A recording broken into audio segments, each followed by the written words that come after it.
welcome. I'm Tim and this is SV Paquita. For a long time I've been promising a boat tour and I've been caught up in a whole bunch of projects. I'm still kind of moving in. You know, when you move into a new place, you got to put something somewhere, and then you go and you say, nah, that's a better place for it over here, and that sort of stuff. So the place has been destroyed. I've pulled everything out of the cupboards and put everything in. I've got tools everywhere, but I figured if I don't make this, I probably never will. So come on aboard and welcome to SV Paquita. So we're gonna most boat tours always start outside, but trying to do something a little different, I figured I'd start on the inside. I should tell you before we do anything here that Paquita is a 2002 Island Packet 420. She's 42 feet, a little bit better than 14 feet wide, and draws about about 5 feet, 5 feet even. Has a mast height of I think 58, 59 feet before the antennas, above the water, and it's a blue water cruising boat. I've talked about this on my channel before, and those of you that are familiar with the channel, welcome back. If you're new to this, welcome to the channel. Please consider subscribing. I don't know if you watch my other channel or not, but Tim B at Sea is a channel that we've had for a little while, and it's been a lot of fun, and hopefully I can welcome some of the Tim B at Sea channel people over to this channel. Just real quick here, Tim B at Sea is really a maritime education and demonstration channel where I'm a tugboat captain and I show a lot of what I do over there. But over here, this is something different. This is my time off, where I'm preparing to get the boat ready and get my skills as a sailor to try to develop them so that when I'm ready I can cut the lines from shore and head off and into my retirement and hopefully sail around the world and hopefully bring you guys along with me. So we'll see how it goes. Okay, so enough of that. Let's get going. I'm standing down here in the Salon, and something that's kind of really cool is that Bob Johnson, the guy who designed all these, apparently he was really tall. He was like 6'3", 6'4", something like that. Anyway, as you can see, there's a ton of headroom here. I used to tell everyone I was 5'10", but I think the last time at my last Coast Guard physical I was like just a little over 5'9", so I guess I'm shrinking. I don't know if I'm shrinking or if I'm just like settling, you know, like melting, because I seem to be getting wider at the midriff than shorter. So, but anyway, you can see all the kinds of headroom down here. My brother's a big guy, and he was all impressed when he came down here with that. So, as you can see, Island Packet, beautiful woodwork. Their teak is second to none. It looks wonderful. It's down here. One of the first things you notice is that everywhere you have coming down, you'll see these handholds. There are handholds everywhere, and this is so that you never have to have one hand without, as you go through the boat, everywhere you can go and grab onto something. Because, like I say, these boats aren't really designed just to stay at the marina or just do coastal cruising. They're really designed to make passages. So, here we go. Twin settees, and these come, both of them have, you can see the lee cloth there. If you're unfamiliar with the lee cloth, there's a little thing over here, a little thing over here. You lift up the cloth and you tie them in over here, and it allows you so that as you're sailing underway, you don't roll out of the bunk. You can roll up against this side or roll up against the other side, and it keeps you from falling out of bed. I haven't experienced this myself yet, but they say that when it's really nasty out, these are the most comfortable places to sleep. You'll see later on, I'll take you into the master, and the master's more in the bow, and I know that, you know, as you go back closer to the pivot point, the movement is less, and so that's one of the things here. We also have a Island Packet staple, which is the stowaway galley Salon table. You can pull this pin. I'm going to try to do this with one hand here. You can see the leg comes out here, and it reveals the liquor cabinet, a beautiful table, and look, if you want to have people over, you can even open it up like that, and so you can have a whole bunch of people over, and it stows nicely to get out of the way and free up some room down in the Salon.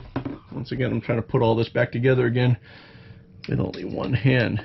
I was supposed to have a friend come down yesterday, and he didn't make the train. He was supposed to come early this morning, and he missed that train. So he says he's coming this afternoon.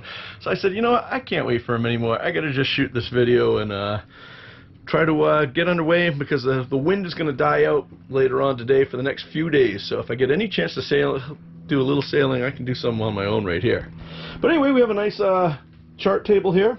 Nav station. What you can't see is there's a beautiful Island Packet logo underneath here. But anyway, DC panel up here, AC panel back here. And this boat has been rigged up really nice by the previous owners. One thing that it has that I think is really cool, unfortunately I'm on a mooring so I can't really use it right now, but it's got two line ins, two 30 amp ins, so like L1 and L2. But they both have separate isolation transformers. So if you do go to a marina and you plug in, there is no direct connection to the shore power, and that's really important if you go to what we call a hot marina, a marina that might have some stray current going somewhere and it starts to burn up your zincs, or worse, burn up some other stuff that you don't want to, instead of a sacrificial anode. Anyway, having the isolation transformers on both lines really help that out. There's another thing that they can do, and I don't really know how well this is going to work, but apparently if I were to go overseas, like say to Europe, I can plug in and it will make their 240 down to my 120. That makes sense, but it won't change the hertz. So in other words, most of my appliances here are 60 hertz and theirs are 50.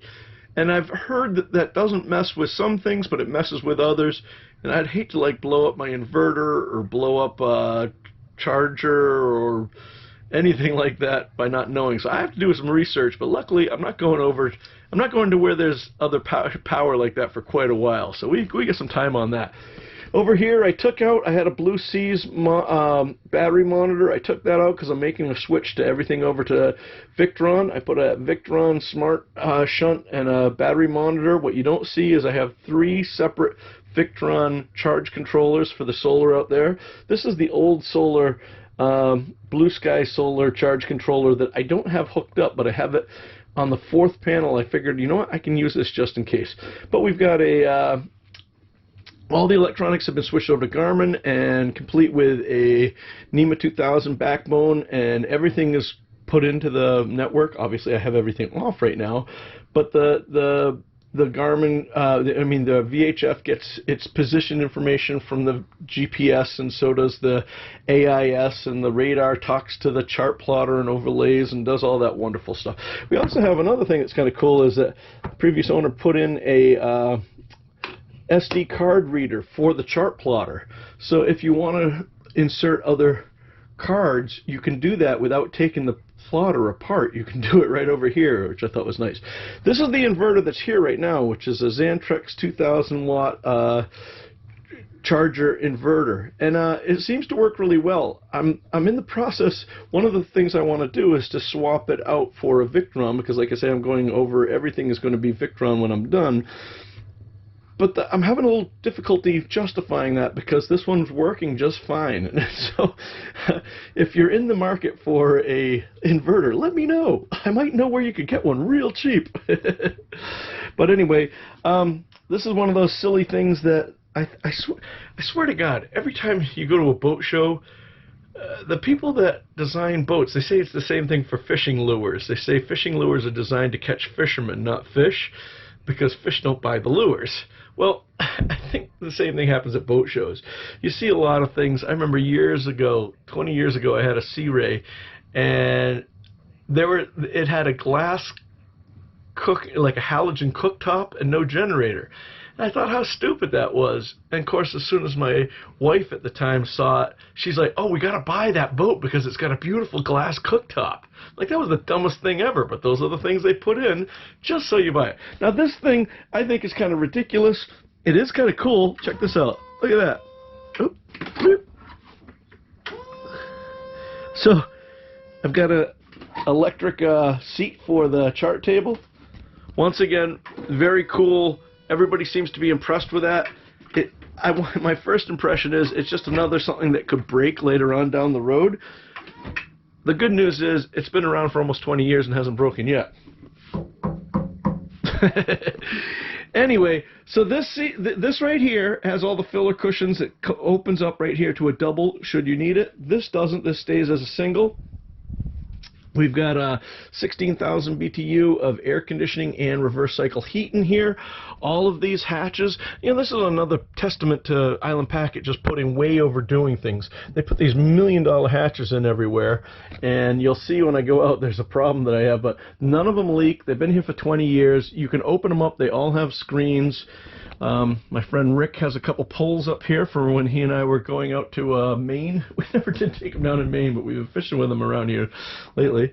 I've got my I've got my maritime books over here and other parts that I'm trying to install over here, getting around to things. This has a secret.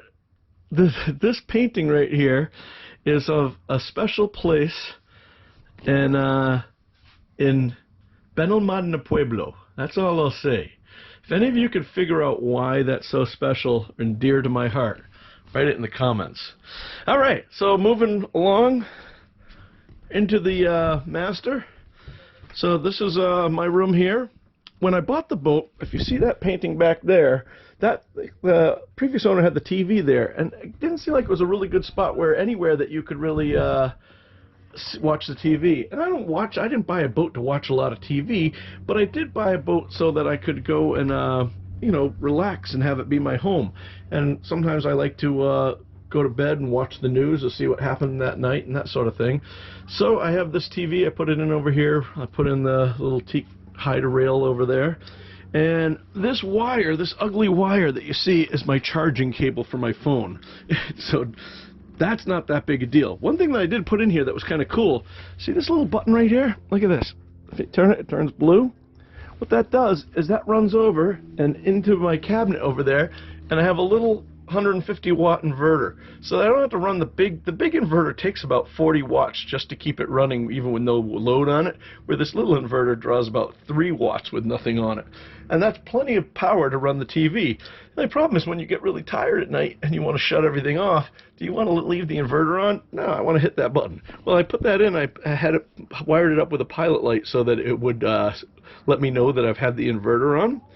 And when I wake up in the middle of the night after your eyes have adjusted, that light was like super bright. So I went to Amazon and I bought like, it's just some assortment of like 500 different resistors. I didn't know which one I needed. Anyway, it was like $5 for like 500 of these little things. And I just happened to find the one that dimmed it down perfectly, and I put it in there with heat shrink, and oh my God, it works great. So I'm all proud of myself on that. Anyway, as you can see, everything, I'm a bachelor here, so things are pretty messy, but a little place here to sit down where you can tie your shoes. And if you look at the hanging lockers here, you can see all the lockers in here are all, let me see if I can show you. Here's a vented loop right there. But if you can see back here, it's all cedar lined. Everything's cedar lined. It smells so good.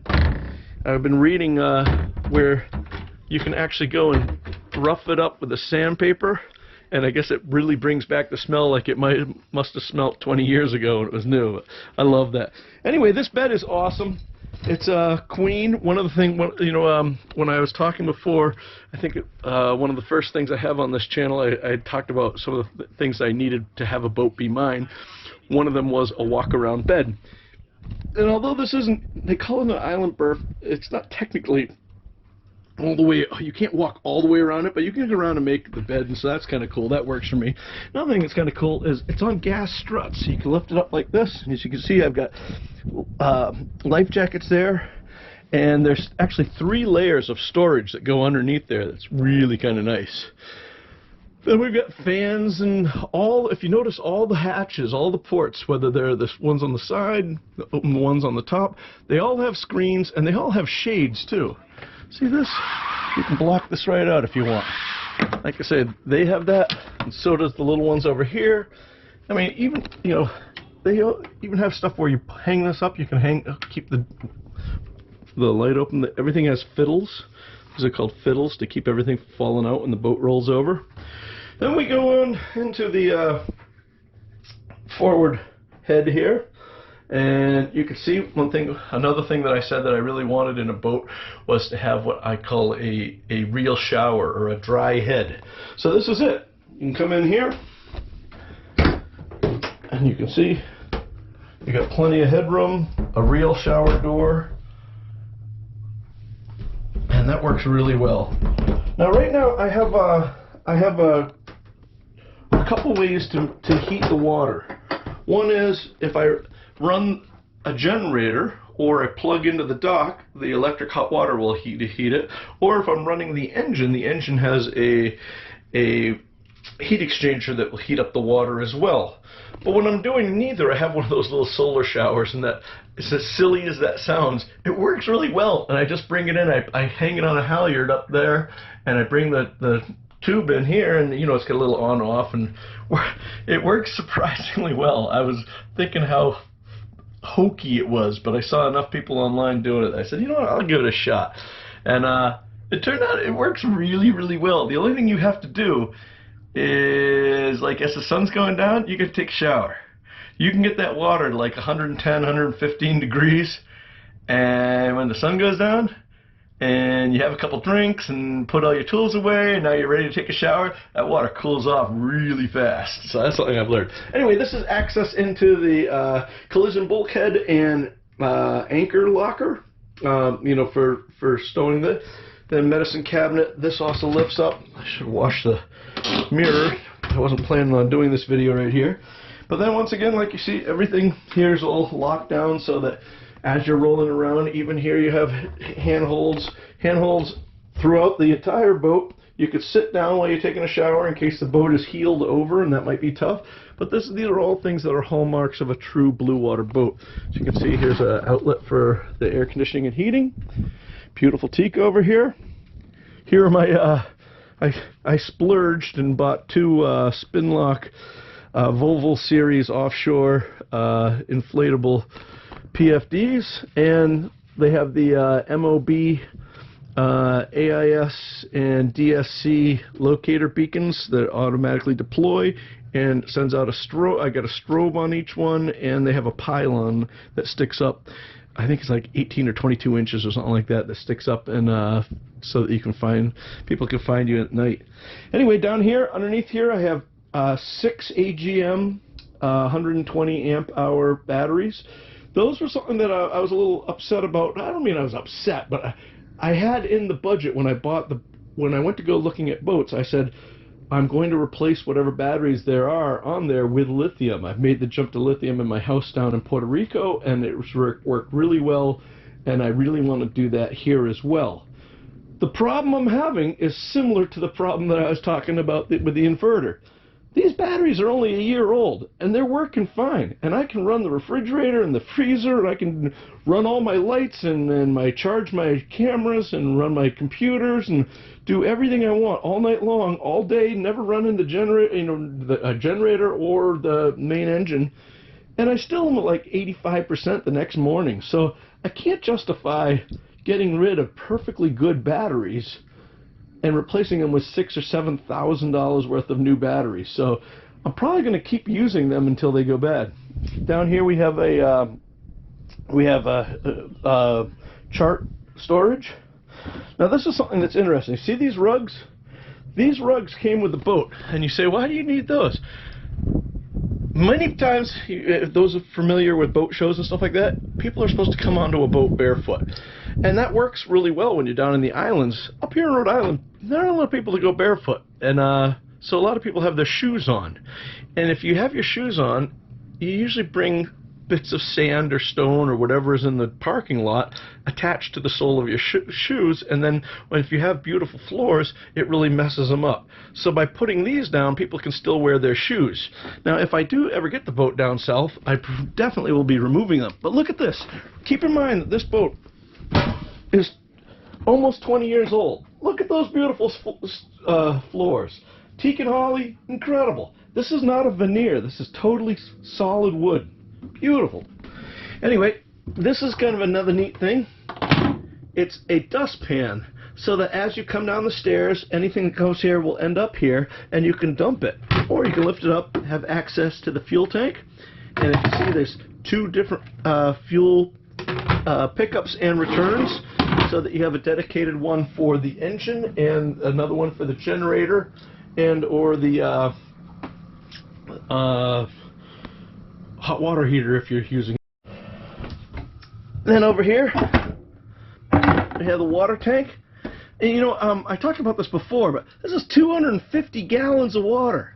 For people unfamiliar with sailboats, that's about 3, 4, almost 5 times the average of what sailboats have.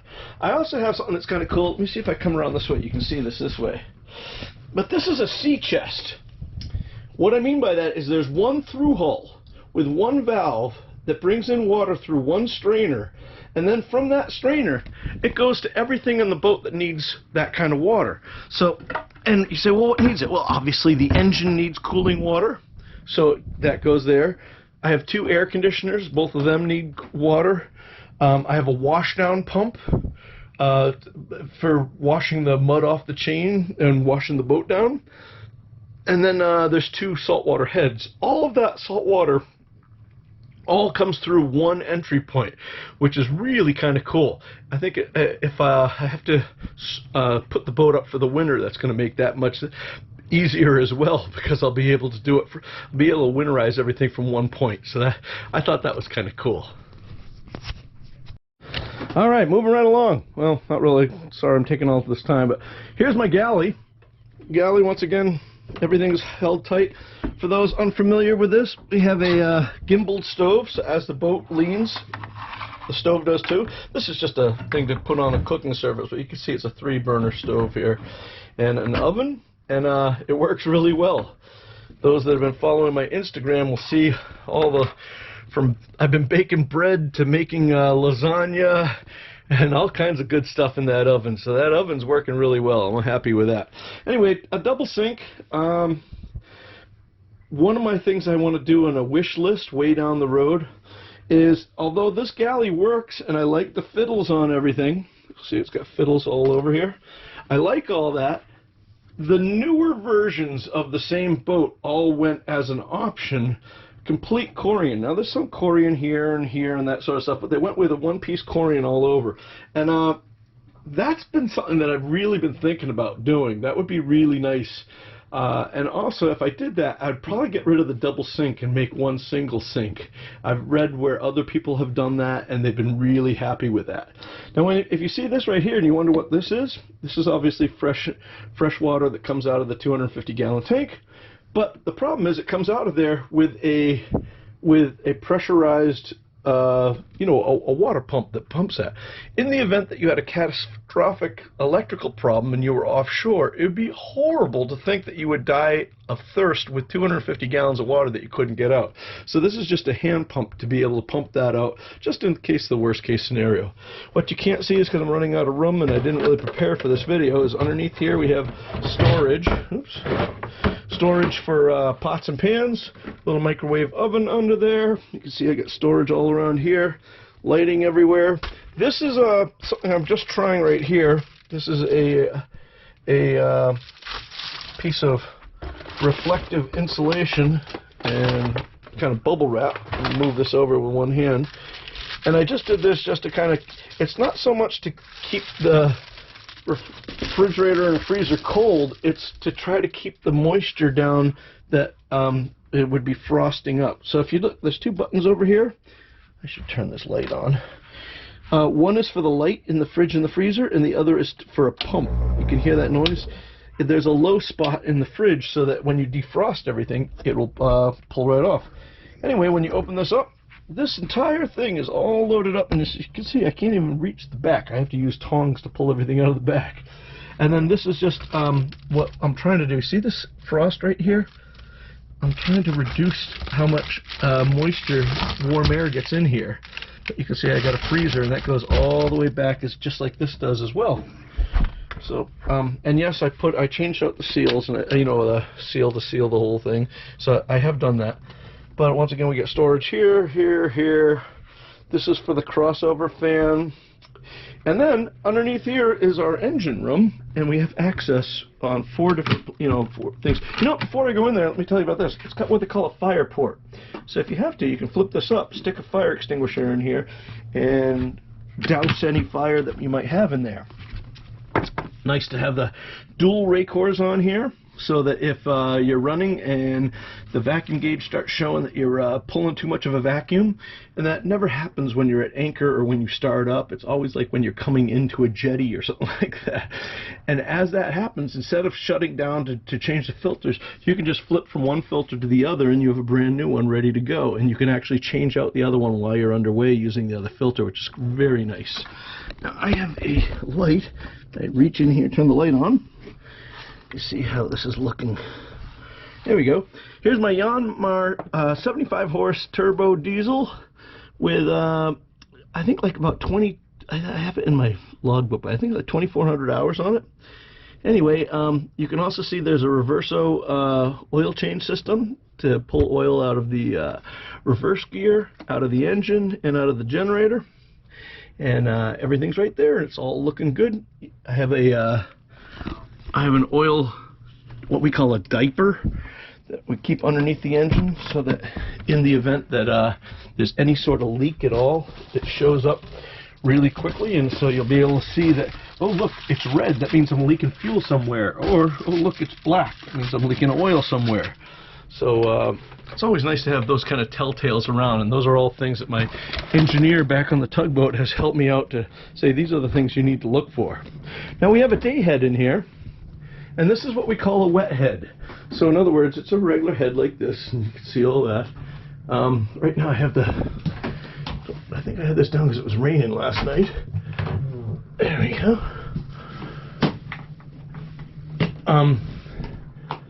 So yeah, it's a wet head. So in other words, when you take a shower in here, you pull the shower curtain around here, so it goes all the way around, and then all the water drops right down onto the head and that sort of thing. And those are the kind of things that I just find to be a little hokey. So I tell my guests if they want to take a shower, they can do it in my shower. Just you leave this one to be a regular head. But that's one thing you can do. You can come here, and you can also have a door that goes right, direct access right into the guest stateroom or the aft stateroom. So here's another door there that you can have. So in other words, who's ever in here can come and go without bothering anybody else. Now I should have really got this ready and turned on some lights so you guys can see around here. But anyway, we have another AC unit back here. This is a queen bed that sticks back. You stick your feet underneath here. There's a little access door there, and that used to go to the old generator. We had an old Fisher Panda generator on here, or I never got to see it, but the previous owner had a generator in here. And although some people have had good luck with Fisher Pandas, many people have not. They have a terrible reputation online, or so it seems by reading the comments. And I think a lot of people go with them because they're very small. There's a company called Northern Lights, and I know them from the commercial side. People like them a lot, and they have a mentality that I really like. They've taken all the electronics off, and they've replaced all the digital equipment that runs the AC and the DC side of the generator with what we call ice cube relays, the little square relays. 3 relays run the whole system so that it's all analog and anyone can fix it. And so, and you can also carry a couple of relays. One relay can fit in any 3 of the spots in case you have a fault. There's something that goes wrong there. Northern Lights made a 5 and 6 kW that would almost fit. And when I say almost fit, it won't fit in this way, and it won't fit in this way, but I've got doors on either side of the lazarette that open up, and in the Island Packet Owners Association, God, if this person who hooked me up ever happens to see this video, thank you so much. They sent me pictures and showed me how they got their Northern Lights generator, and they turned it thwartship. So in other words, it goes from side to side so that the access, the door over here, now you'll be looking right at the side for the fuel filter, for the oil filter, for the water pump, the belts, everything, the fuel injection pump, everything is on one side, and it's right where you can get it. And it just sticks out a couple inches on one side and a couple inches on the other, and instead of having a door like this, they just made a box around either side in the lazarette, which I think is a great idea, and I'm really happy with that scenario. Once again, we still have the beautiful floors underneath the rug. The rug's here to protect everything. Another hanging locker, everything to hold on to around here, and that's about it. Let's go out on deck. Okay, so the view from the cockpit here. I have a full enclosure, and the front 3 panels here are made out of strata glass, which is kind of like isinglass, the rubbery plastic stuff like this, but it's much harder and you can't really roll it up. But the good thing is you can see really well through it. So I'm hoping that it's showing you as well, that you can see through it as well. Anyway, there's a little cockpit table here. They have this other one that goes and it opens up into 3 pieces like this. One of my friends said that they had one, or another person that owns the Island Packet that I've recently become friends with, and they said that they had one they're not going to use and that they're willing to get it to me, but I haven't got it yet, so I've really crossed my fingers on that one. Anyway, and you know, this thing pops down, it gets out of the way if you want. But there's a lazarette here, a lazarette there, engine compartment there, and you can see my seat back here. I've got dinghy davits. I've got seats back here so that when you're on a tack and you've got one side low and one side high, you can get up and see right down over everything, and it looks really nice and fun place to sit. My trusty flower that has been with me since I bought the boat. So happy it continued. Everyone said it would never live out here, especially with me going away for 2 or 3 weeks at a time, and it's done fine. Made it through a hurricane day before yesterday, so that's good. Anyway, so I have a 12-inch, an 8612 Garmin MFD multifunction display. I've got other displays over here and a autopilot over here. I've got a bow thruster, my forward control here in reverse.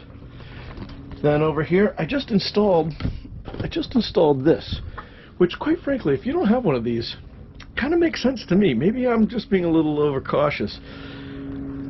But anyone with a sailboat or with a water-cooled exhaust for your boat, everyone has alarms on their engines, so that in the event that you suck up a bag or you suck up seaweed or or your impeller just dies, whatever the case might be, and you stop circulating water, your engine will eventually overheat, throw an alarm, and you'll know to shut your engine down.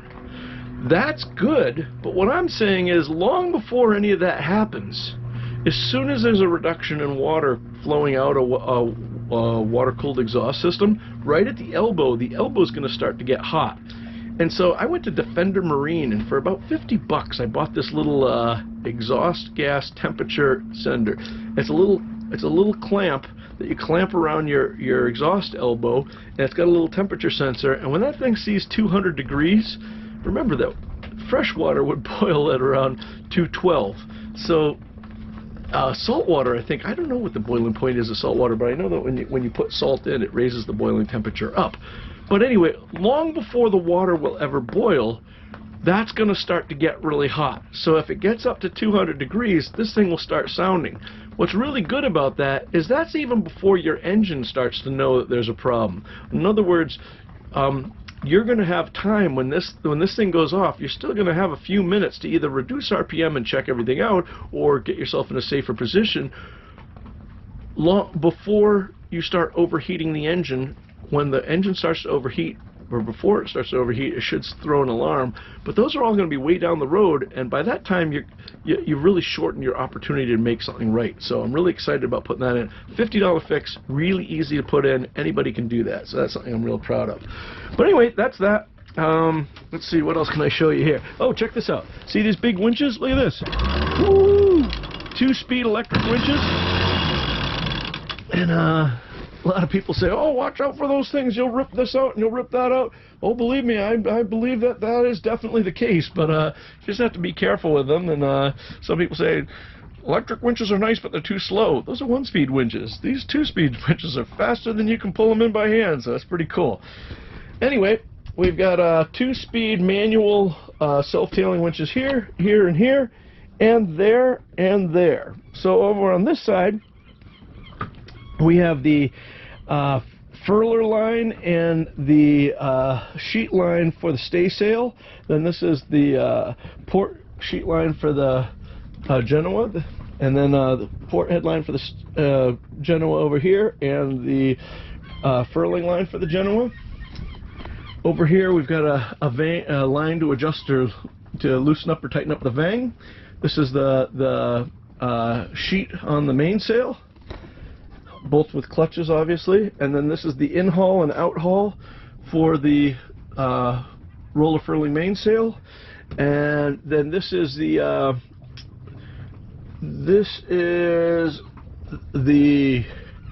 sheet for the headsail. And if you see this and you wonder what this is all about, I just did this so that I can keep the door open at night and not get eaten up by mosquitoes. And so I just put this over the vent, and I have a couple of these. If you live on a boat and you have clothespins, you'll notice you don't want to use the plastic ones because they're in the water, and the wooden ones get tore up in the sun. These are stainless steel ones, and they work great.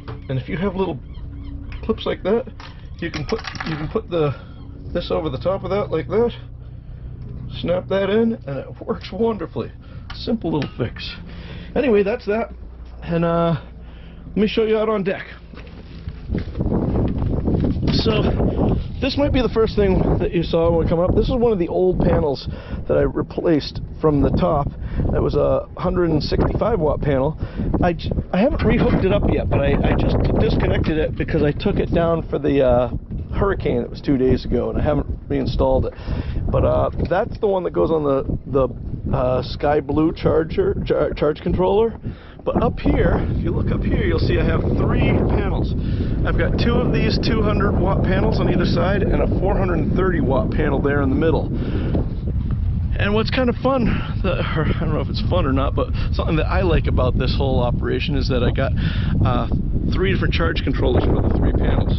So that if there's a shade from the boom or whatever it is, you know, if the sun's not direct on one, it won't knock it down, where it usually goes to the lowest common denominator. This way, everyone will put out its maximum, and that's been working really well. And it's also nice to have redundancy as well. So this is a connector piece between the Dodger and the Bimini, and right now I have it on, but you can take that off. Get the cars there. This is by my locker for propane. 2 10-pound bottles of propane. Door rods in here, all with the protectors on here. I got a 4-man life raft right there that is certified for another 3 years. Here's the rig right here. It's a Charleston spar rig. And you know, one thing that, like I say, I keep reiterating, I keep trying to justify to my friends why I spent the money on an island packet instead of what I call a production boat. This is something that's kind of neat. See this right here? See, everywhere there's a foot, anywhere there's anything, they lift this up. So usually when you put holes in your deck to drill things, you know, to drill holes and put bolts through, it becomes a point that it'll leak.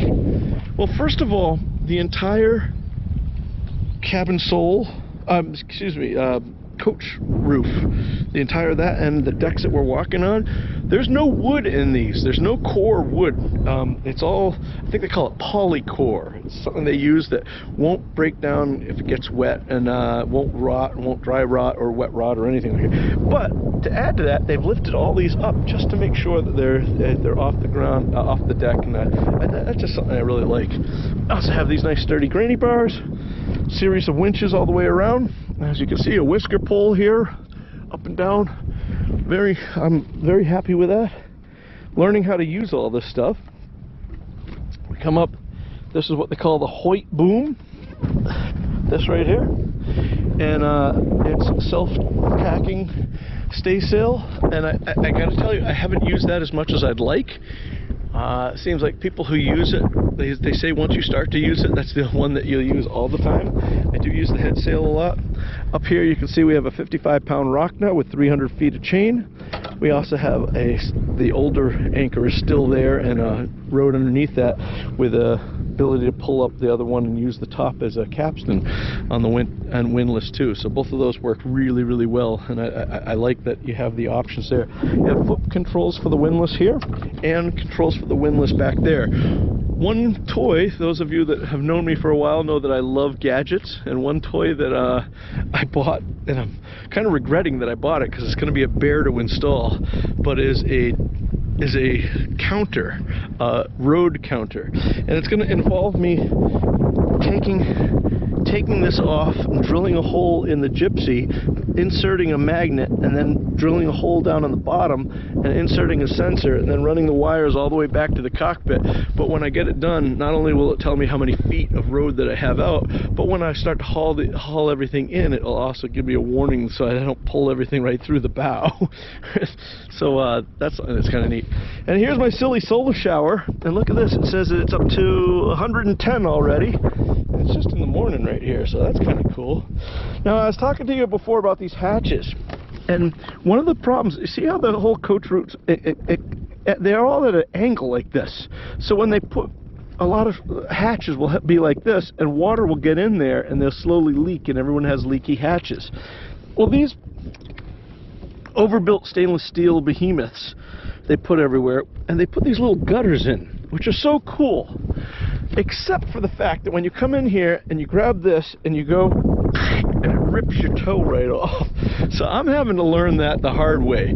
I went on the Island Packer Owners Association. I said, am I the only one who's decapitated my toe by that? I got a bunch of responses saying, no, you are not the only one. We've all done it. So anyway, I guess the last thing I could tell you is that many boats will have four stays holding up the mast. They'll have one that goes aft, and then the one that the head sails on, and then one that goes on the side, and another one that goes on the side.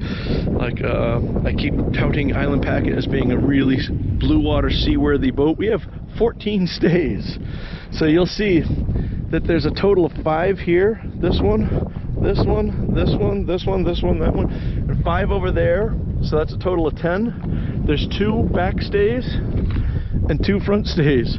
That's 14 stays holding this big rig up. And the funny part is, for a boat this size, this isn't even a big rig. Just super overbuilt. Anyway, that's what it is. As you can see, I have a boarding ladder right here, and both sides have these quick connects over here, a little place to store an extra outboard, dinghy lift. I'm installing this antenna to put in a second VHF. If you follow my other channel, you'll know that I'm a big believer in having multiple VHFs. But anyway, that's it. I'll try to do it better. Maybe someday when I get things, more systems working, and I have somebody help me shoot, I'll give you a better tour. But that's it. I'm going to fire things up before we lose the wind. I want to get out of here and do some sailing, and then pick up my buddy tonight, and we'll probably go around mostly on the motor after that, because I think it's going to drop to 4 to be light and variable for the rest of next 2 or 3 days. I think the storm has sucked all the air out of the air. But anyway, thank you so much. If you found this useful, you'd really do me a solid if you could give me a like, and I hate always hawking this. My other channel's done really well. This one is just getting it's in its infancy, so I'm really hoping that this is something that you guys like, and if you stayed all the way to here, well, God bless you. You did it really good. But anyway, if you haven't subscribed, please subscribe, and if you get sick of it, you can unsubscribe later, but it really helped me out. Thank you so much. You guys take care, and I'll see you on the one.